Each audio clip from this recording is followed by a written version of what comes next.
Hola, ¿cómo están? Buenas tardes. Yo soy Ariel Carolina, escritora y activista. Y hoy, en el día del 8 de marzo, que es un día muy interesante e importante para todos los movimientos de feminidades e identidades disidentes, me pareció piola, importante, copado.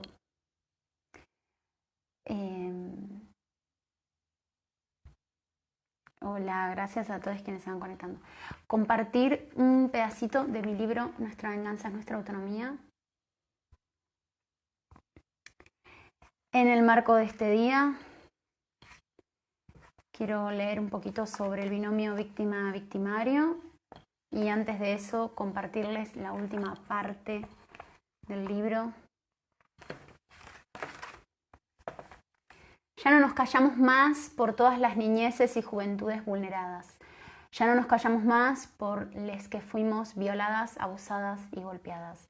Ya no nos callamos más por todas las travestis muertas por la invisibilización y por el transodio. Ya no nos callamos más por las tortas asesinadas y las presas por defenderse. Absolución urgente para ahí.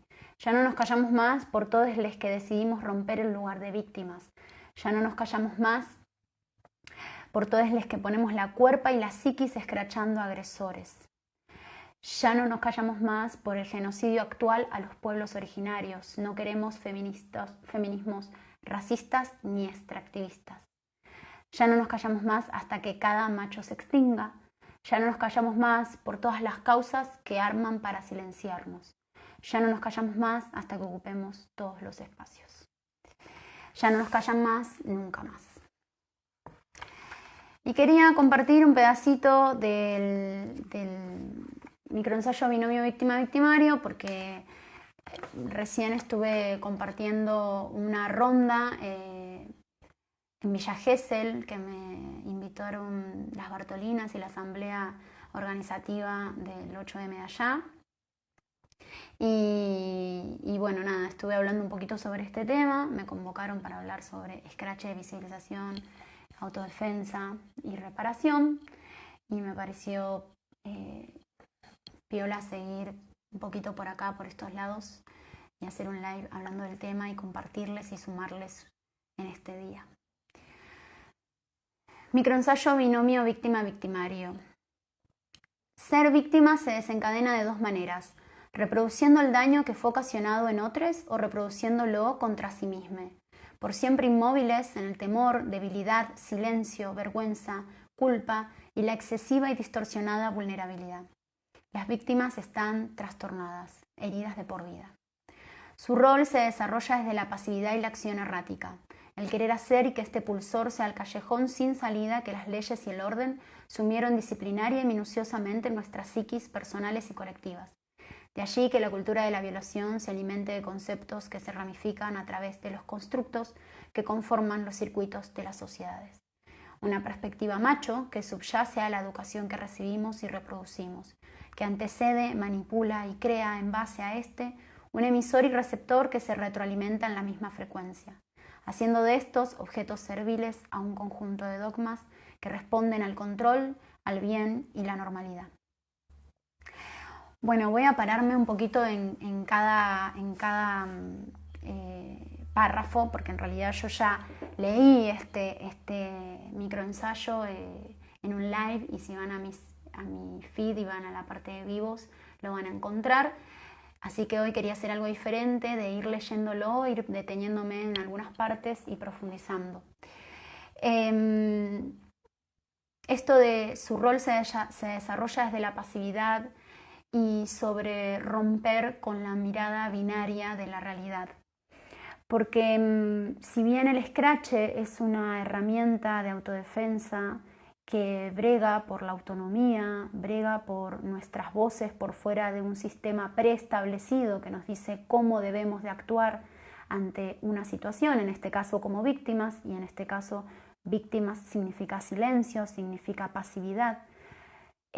Yo invito a romper con esta mirada binaria del bien, del mal, de víctima y de victimario para empezar a enunciarnos. Yo en lo personal no me enuncio como sobreviviente ni como mala víctima, sino como a veces en algunos contextos como ex víctima, y también poniéndome en un lugar que enunciativamente sea activo, ¿no? Escritor, activista. Me parece interesante e importante romper con esas estructuras desde el vocabulario, desde lo que decimos, comprendiendo que lo que decimos crea la realidad y hace a la realidad. Entonces, bueno, esto, ¿no? En este momento, además, justo en este momento que estamos en una pandemia mundial, esto se ve y se denota muchísimo más, ¿no? La estructura del poder, la estructura del control, la estructura verticalista. Y también acá hacer un punto muy importante en el adultocentrismo, porque también hay mucho, lamentablemente, muchos movimientos antiniñeces que primero que reproducen las lógicas punitivas y policiales también, ¿no? Del mundo adultocéntrico. Y no solo eso, porque no se trata de, ay, me caen bien las niñeces o no.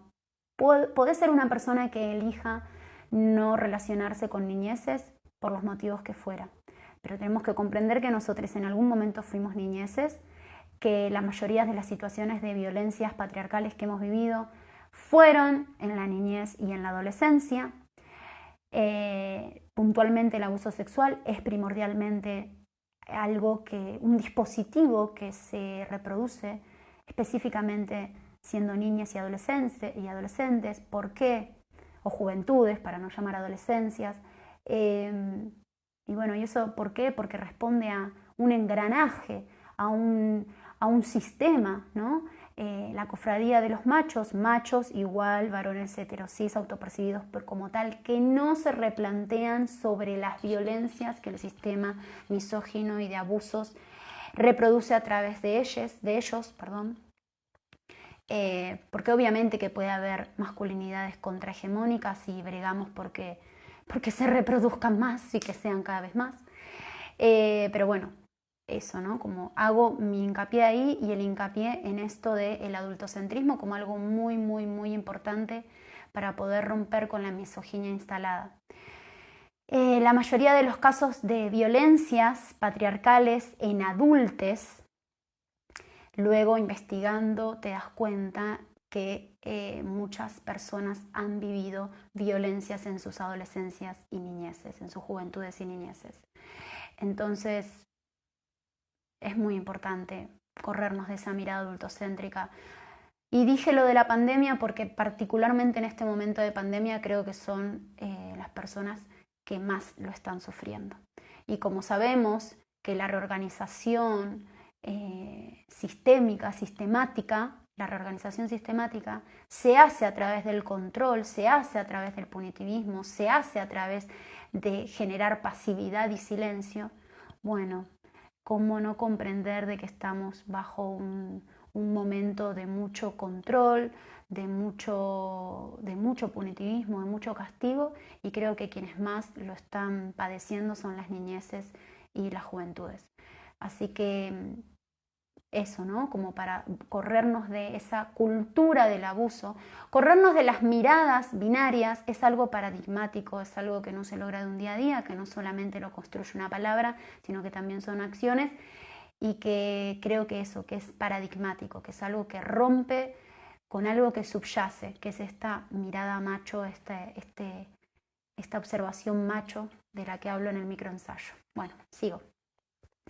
La RAE, referente del lenguaje hegemónico, define y enuncia a la víctima como una persona sacrificada o destinada al sacrificio, que se expone u ofrece a un grave riesgo, que padece daño o muere por culpa ajena o por causa fortuita, que padece las consecuencias dañosas de un delito.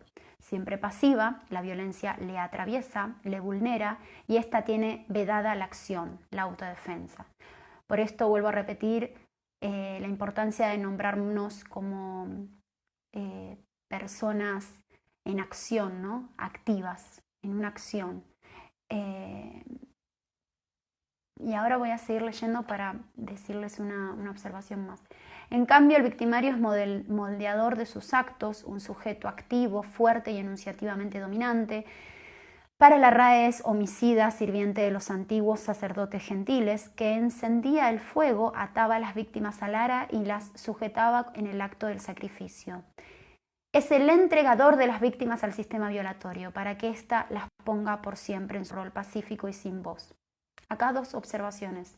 Primero, que cuando pensamos en el victimario, ¿no? Esto es un ensayo con esta investigación muy primaria, porque simplemente es ir a buscar a la RAE como esto, ¿no? Como el referente del lenguaje hegemónico, las palabras que utilizamos, las palabras con las que creamos la realidad. Bueno, ¿qué las subyace? ¿Qué hay detrás de eso, no? Y es interesante ver esto, ¿no? Que la víctima sí es un sujeto, una persona. Pero el victimario, si bien pensamos que el victimario es una persona que ejerce esa violencia misógina patriarcal, no, es el entregador a un sistema de abusos, es el entregador a un sistema de violencias misóginas. Así que ahí podemos observar que los abusos, las violencias, las violaciones, en cualquier etapa de la vida, funcionan como esto, funcionan como el garante del patriarcado, como el entregador a este sistema de violencias. Acá un paréntesis y también voy a decir que cuando yo hablo de scratches de visibilización, de autodefensa y de expresión y reparación, hablo de personas adultas mayores de 18 años, si bien, cuando hablo de machos, hablo de varones heterosis autopercibidos como tal, lo vuelvo a repetir sin ningún tipo de cuestionamiento sobre las violencias que reproduce el aparato patriarcal a través de ellos.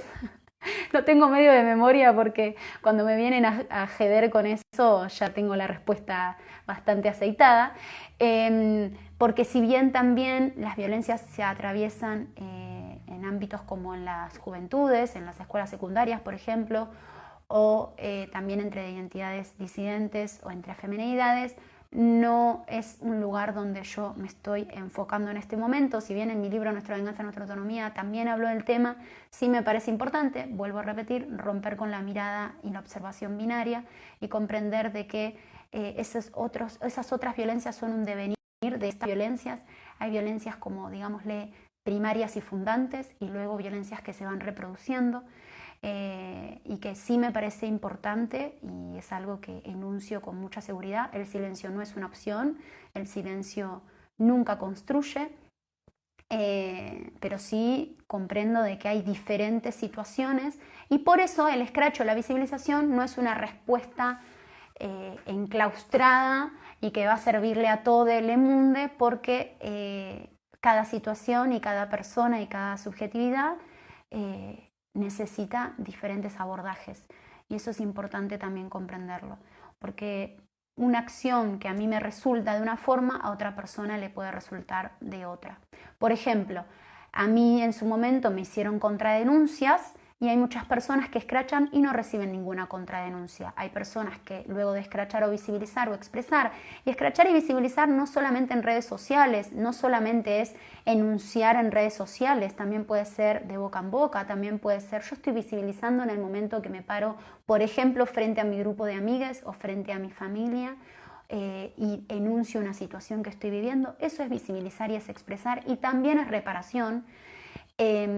Así que esto, ¿no? Como constantemente romper con la mirada binaria, que cada vez que aparece algo que solo me denota dos respuestas, hacer el esfuerzo de romper con eso e ir un poquito más allá y ver que hay otras opciones y otras formas. Eso es crear otro observador que rompe con esa mirada y eso es paradigmático. Y también otra cosita que me gustaría agregar antes de seguir es esto de que cuando alguien enuncia alguna violencia que ha vivido en su vida, puntualmente, por ejemplo, un abuso sexual o una violencia física, psicológica, que son de las más fuertes y las que generan traumas más profundos, hay personas alrededor que te pueden decir, bueno, lo lamento mucho, yo te comprendo, pero a mí eso nunca me pasó, nunca me sucedió. Bueno, eso también es revictimizante, es muy revictimizante Y creo que particularmente denota que quien lo dice no está muy claro desde dónde está enunciando, ¿no? Si estamos enunciando desde un lugar lesbo-transfeminista o desde un lugar activista o desde un lugar que intenta reobservarse y transformar su realidad, como quieras llamarlo, comprendemos de que el sistema de abusos, la cultura de la violación y el sistema patriarcal nos atraviesa a todos, no por igual, pero nos atraviesa a todos. Entonces, si bien hay grados de violencia, obviamente, no es lo mismo una violencia psicológica, y no estoy hablando de grados de más mal o de menos mal o de más bien o de menos bien, porque no estoy hablando desde el bien y del mal, sino estoy hablando desde comprender y nombrar a la realidad. Si bien hay distintas violencias, bueno, no son todas iguales, no se desarrollan de la misma forma y el trauma no es el mismo. Sigo con el texto. El trauma o la herida es expuesta como un choque emocional que produce un daño duradero en el inconsciente, una emoción o impresión negativa, fuerte, una lesión producida por un agente mecánico generalmente externo. Bueno, ¿no? Este victimario que entrega a la víctima al sistema de abusos a través de una herida, de un trauma, que el trauma es como actúa como si fuera un destino, ¿no? Por eso es hermosa la frase de Fisión Ciruja cuando enuncia el abuso no es nuestro destino, no es destino, que habla de esto, ¿no? El trauma lo que intenta conformar es una identidad víctima, es una identidad silenciada y que su único futuro va a ser reproducir esa violencia, reproducir ese abuso. Bueno, crear mundos por fuera del abuso es romper con esta idea y comprender y saber que podemos ser mucho más, que nuestro destino no es el abuso, mucho más que el sufrimiento. Para poder observar al trauma y a las heridas que hemos vivenciado en nuestras niñeces o adolescencias o juventudes, particularmente, hay que despegarse de la mirada sufriente que tenemos sobre estas historias. Esa es una parte de un trabajo muy arduo. No quiere decir de que el sentirnos mal esté mal, no quiere decir de que sentir dolor, tristeza, angustia esté mal o esté incorrecto.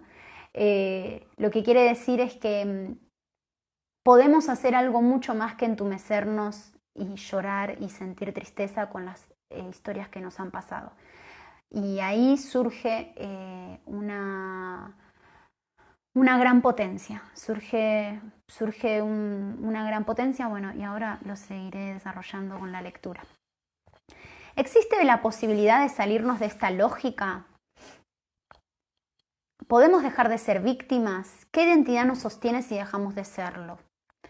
La construcción y o el descubrimiento de una mirada que observe al contexto y al mismo tiempo se autoobserve es un ejercicio constante y retrospectivo que nos ubica en tiempo presente, donde tenemos la posibilidad de activar un rol presente de nuestras historias y tomar dimensión de la relevancia que esto tiene en el contexto e hilo histórico. También aquí decir esto de esta parte en la que hablo de la relevancia que tienen nuestras historias. Esto tiene que ver con romper también con la mirada academicista, ¿no? Cuando empezamos a romper con la mirada binaria de la realidad, con el bien y el mal, que es muy de una mirada muy religiosa, cuando se empieza a desengranar esto, automáticamente se empiezan a desengranar muchísimas otras cosas, porque creo que es un gran sostenimiento de toda la estructura misógina, ¿no? Lo podemos observar en las estructuras partidistas, científicas, academicistas, en las estructuras familiares, de pareja, ¿no? Esta cosa de que hay un ídolo, un dios o alguien que tiene el poder. Llámalo de cualquier otra forma, pero básicamente es esta estructura verticalista en el autocentrismo, en el racismo, en muchas formas de manifestarse la cultura de la violación. Cuando empezamos a observar esto, y observarlo desde esta mirada que se corre, ¿no? Que se corre del sufrimiento inactivo, porque sí podemos sentir dolor y sin embargo puede ser una potencia para hacer, para actuar, para decir, para defendernos. empezamos a observar de que nuestras historias, de que nuestras voces hacen a la historia. Luego hay una historia oficial, ¿no? Que la cuentan unos pocos y casi siempre son los mismos de siempre y son todos machos. Pero que recobremos el poder de lo que significa la historia y de que nosotros somos quienes hacemos la historia. Sin nuestras voces, sin nosotros no hay suceso histórico, sin nosotros no hay noticia, sin nosotros no hay realidad posible, básicamente. Entonces es tomar la relevancia de nuestras historias y de nuestro protagonismo en la historia, de lo importante que somos, de lo importante que es nuestro accionar. Y no solo nuestro accionar externo, no solamente hacer, ¿no? Denunciar, escrachar, visibilizar, cualquier tipo de autodefensa, hacer terapia, hacer danza, escribir, hacerme un mimo, alimentarme cada vez mejor, con más conciencia y sin sufrimiento, bueno, etcétera. Más allá de esas acciones puntuales en el afuera, también el activismo, para mí personalmente, el activismo más relevante es el activismo interno, el activismo de nosotros, desengranar toda esa estructura patriarcal que se viene erigiendo desde que somos concebidos, básicamente. Hallar un observador que se antepone a las creencias inoculadas devela cómo actúan de perpetradores del abuso. Desde allí podemos ejercitar relacionarnos despegados del sufrimiento fundamentalista que tienen instalado, desarticulando para rearmar los conceptos que le subyacen y generando la apertura a una nueva percepción que le quita de las manos el control a estos dispositivos esclavizadores referenciados en el afuera. Actúa como llave a respuestas y preguntas que amplían, mueven y desincrustan conceptos arcaicos del engranaje histórico que nos conforma. Creo que la palabra esclavizadores, que la utilicé en mi libro, hace poquito leí que es una palabra racista y que no hay que usarla, así que pido disculpas. No lo sabía cuando escribí el libro, lo supe hace poquito, pero básicamente lo que quise decir es que hay dispositivos que este sistema genera y que corrernos de estas miradas binarias y desde este lugar del sufrimiento inactivo las desincrusta, las mueve y nos da la posibilidad de hacer nuestros conceptos, nuestro concepto de resiliencia, nuestro concepto de reparación, nuestro concepto de emancipación y de autonomía. Nos da el poder de nombrar y nombrarnos desde una perspectiva que interactúa con el contexto desde una identidad genuina, convergiendo y tomando sentido nuestro pasado, presente y futuro. Porque lo que sucede una vez que tomamos a nuestra historia y nos desanclamos del pasado, que eso es algo muy difícil, que personalmente trabajo todos los días y en situaciones que me gatillean el abuso más, de la mirada hacia el pasado y como ese sentimiento que muchas personas que fuimos víctimas tenemos, que es como que el pasado se repite y estoy presa de ese pasado y que nunca voy a poder salir de esto. Cuando empezamos a romper con estas miradas binarias del bien y del mal y comprender que los procesos son distintos para cada uno, que la autodefensa es distinta para cada uno, que nuestras voces son todas importantes, que las violencias nos atraviesan absolutamente a todos. Todos fuimos víctimas de violencias misóginas en algún momento de nuestra vida. Reconocerlo y no para quedarnos en ese lugar, sino para reconocer que hay un destino obligado. Hay un destino obligado para esa víctima. El destino obligado para esa víctima es esa reproducción de la violencia de cualquier forma, ¿no? Pero es ese loop. Observarlo nos conecta con nuestra identidad genuina, ¿no? Es un proceso identitario, es un proceso de renombramiento, más allá de la identidad sexogenérica. Hablo de una identidad que tiene que ver con esa rotura de ese paradigma del que vengo hablando. No es solo hablar, aunque esta sea la primera expresión para desinstalar estos mecanismos colectivos. Esta nos llevará a calibrar las preguntas que nos den herramientas puntuales para cada una de nosotros. ¿Qué creencias me habitan? ¿A quién le tengo miedo? ¿Qué significa mi pasado? ¿Cómo se relaciona con mi presente? ¿Cómo interactúo con el futuro? Desde este punto, los acontecimientos traumáticos de nuestra historia personal se desglosan y permiten observar desde su raíz hasta sus desenlaces, desde nuestra individualidad hacia el colectivo, sin caer en la trampa dual del binomio secuestrante, porque el binarismo es una trampa y secuestra nuestra posibilidad de emancipación y de nombrarnos por fuera de él. Y aquí decir, ¿no?, la importancia de lo colectivo, la importancia de comprender que en cada paso que yo doy en mi subjetividad y en mi diario, en mi cotidiano, es un paso muy, muy grande para el colectivo. Realmente la reparación de cada uno de nosotros es muy importante para todos, y comprender esto también nos sitúa en un lugar de adultos responsables, de adultos que se corren del adultocentrismo, pero que sí bregan por una adultez de la cual tenemos muy pocas referencias. Una adultez que se autoobserva, que reconoce sus errores, que reconoce sus impedimentos, sus dolores, y no para autocastigarse, sino para observar esos mecanismos y bregar por transformarlos, por no reproducirlos, por no echárselos a otras personas encima, por no volcarlos sobre niñeces, por reconocer también de que hay como un gran peso o una gran exigencia de perfección y de respuesta inmediata y de respuesta que tiene que ser así, y en realidad no reconocer que somos finitos, que somos finitos, que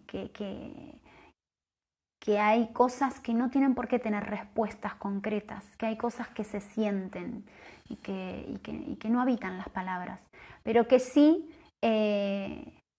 transforman a ese significado. Los procesos emancipatorios son identitarios, por lo tanto son individuales y desde allí devienen en colectivos. Aquí no hablamos desde el tiempo lineal y mercantil, no hay presión, sino fluidez, dándole curso a nuestra autonomía y autogestión. Y esto de la presión también ahí, cuando empezamos procesos de reparación y de autodefensa y de crecimiento, sentimos también una gran presión, ¿no?, porque cambie la realidad rápidamente o porque no reaccionemos como venimos reaccionando siempre. Y creo que ahí es donde entra ese momento de abrazo propio, que es una construcción, la autovalidación, creer en nuestras palabras.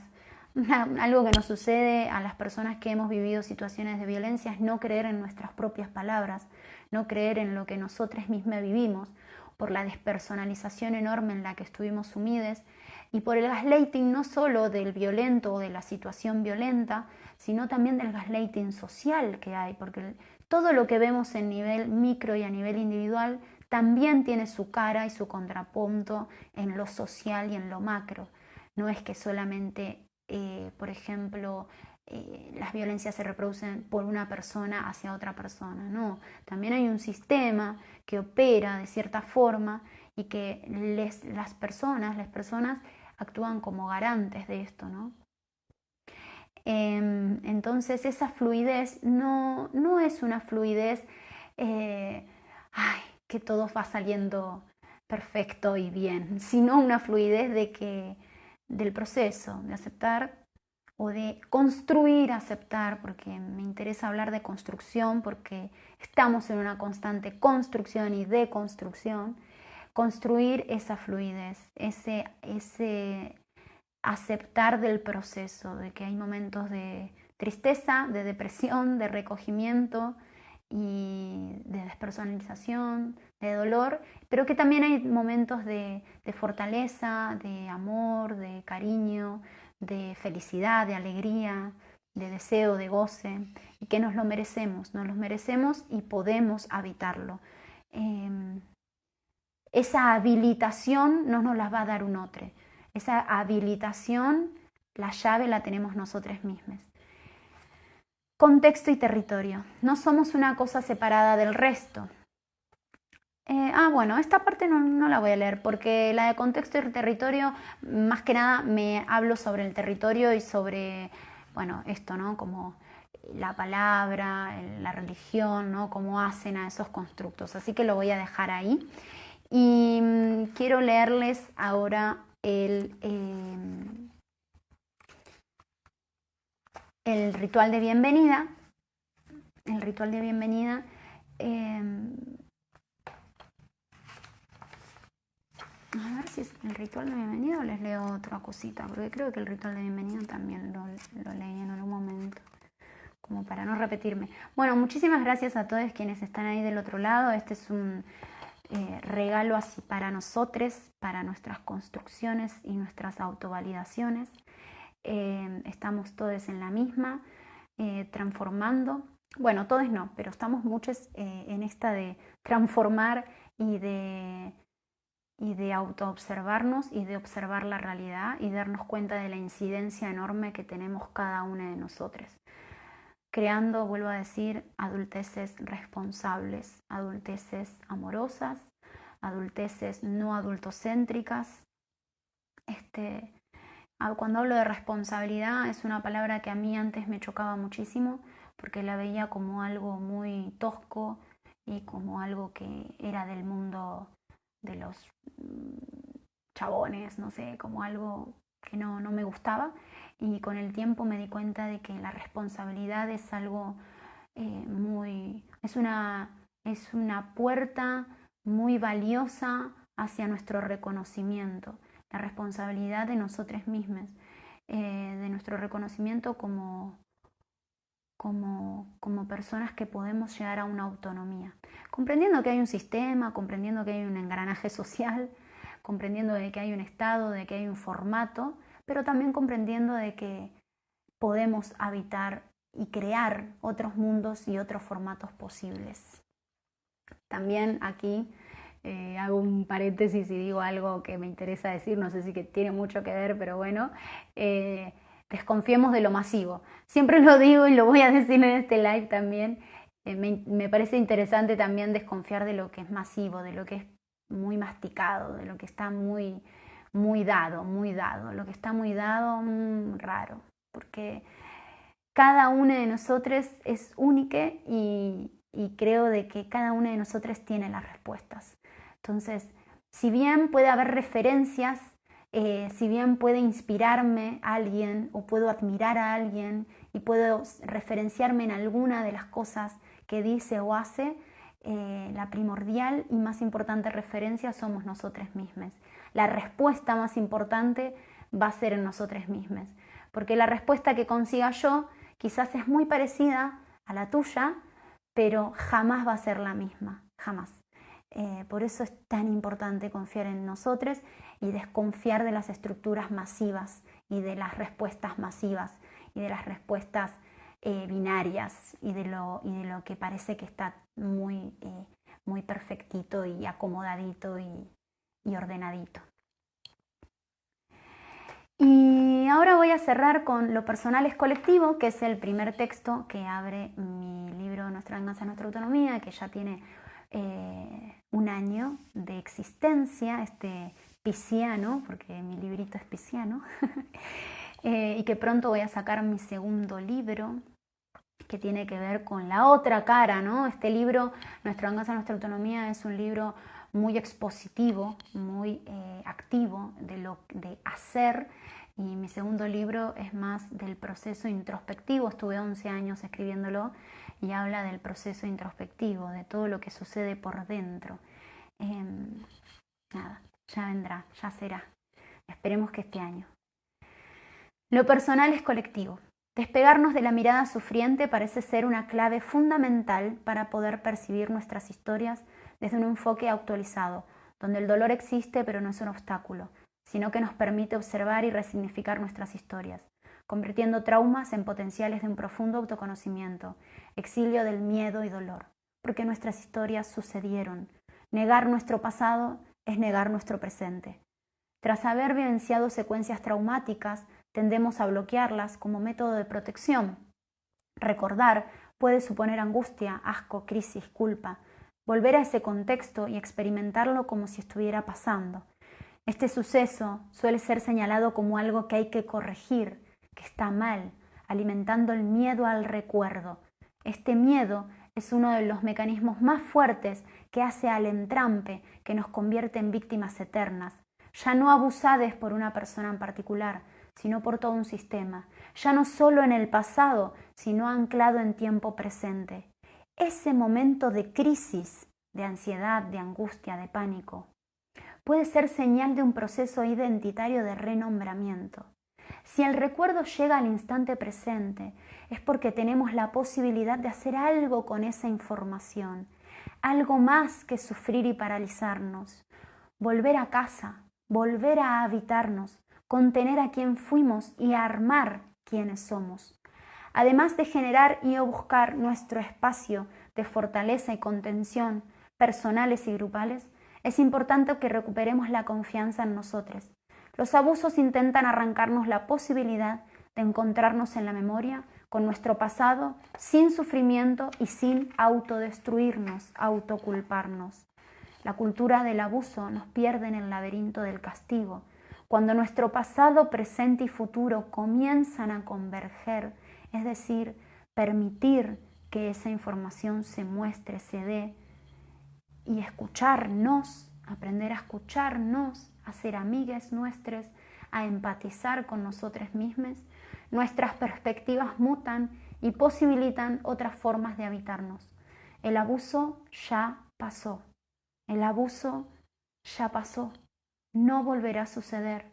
No está sucediendo en este momento. En mi proceso de reparación, cuando las crisis aparecen, me explico dónde estoy, qué estoy haciendo, quién soy.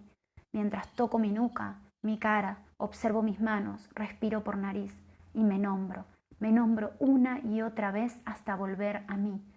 Llorar, tirar todo lo que percibía impregnado de pasado, quemar palabras hirientes, cortar fotos, gritar fuerte, regar las plantas, correr, pegarle a una almohada, llorar, bailar, dibujar, enojarme y descansar, escribir durante horas, hacer algo creativo o cocinar rico y comer lento, o simplemente dormir, descansar. Buscar y crearnos las herramientas es darnos lo que necesitamos. Forma parte del proceso que construye autonomía y reparación.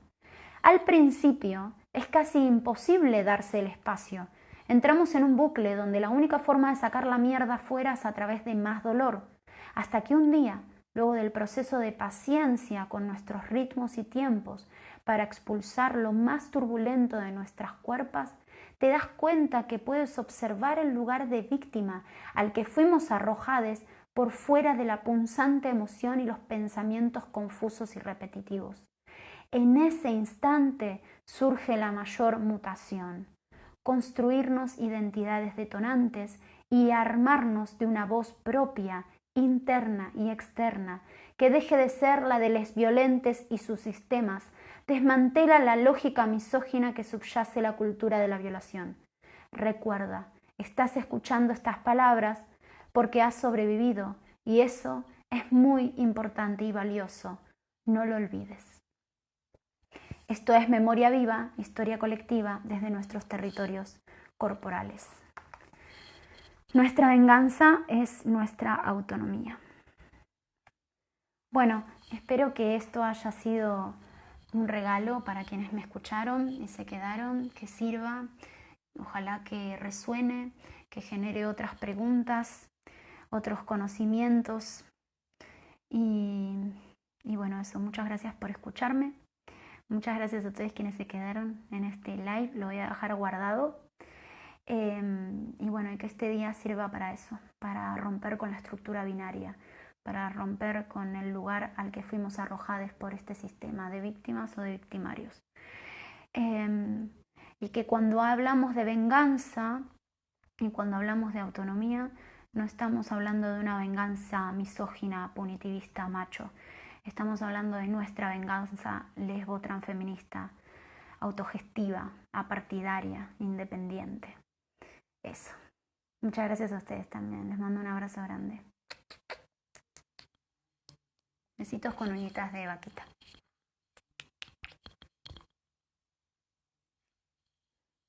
Nos vemos.